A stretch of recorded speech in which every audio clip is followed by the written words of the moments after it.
السلام علیکم جی۔ گھر والوں کی تصویریں گھر میں بالکل لگائی جا سکتی ہیں۔ جو چیزیں ناجائز اور حرام ہیں ان کو اللہ تعالیٰ نے واضح طور پر بیان کر دیا ہے۔ ان کے علاوہ کسی اور کو یہ حق حاصل نہیں ہے کہ وہ اور چیزوں کو حرام قرار دے۔ یہ فیصلہ سرتسر اللہ کا فیصلہ ہے، اور اللہ کے اس فیصلے میں کوئی اور اپنی طرف سے نہ کوئی کمی کر سکتا ہے نہ اضافہ کر سکتا ہے۔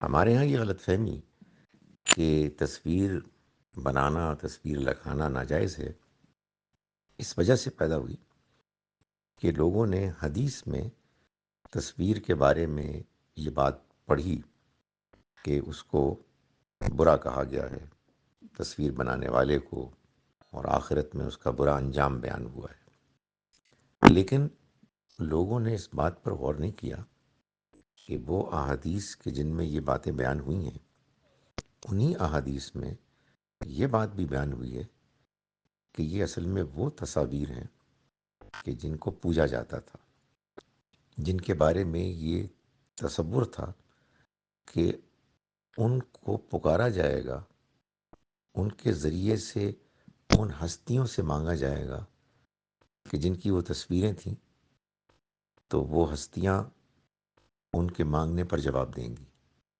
ظاہر ہے یہ سرتسر شرک ہے۔ اس طرح کی تصاویر ناجائز ہونی چاہیے، اس لیے نہیں کہ تصویر ناجائز ہے، بلکہ اس لیے کہ شرک ناجائز ہے۔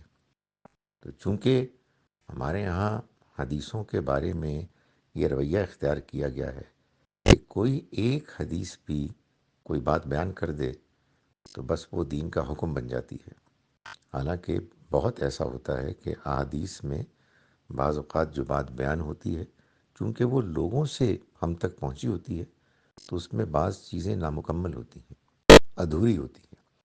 اور اگر ان تمام احادیث کو جمع کر لیا جائے جو ایک خاص موضوع سے متعلق ہیں، تو پھر اصل بات سامنے آتی ہے، اور یہ وہی بات ہوتی ہے کہ جو قرآن مجید میں بیان ہوتی ہے۔ چنانچہ احادیث کو لازماً سب کی سب کو ایک موضوع کی اکٹھے کر کے سمجھنا چاہیے، اور تمام احادیث کو لازماً قرآن مجید کی روشنی میں سمجھنا چاہیے۔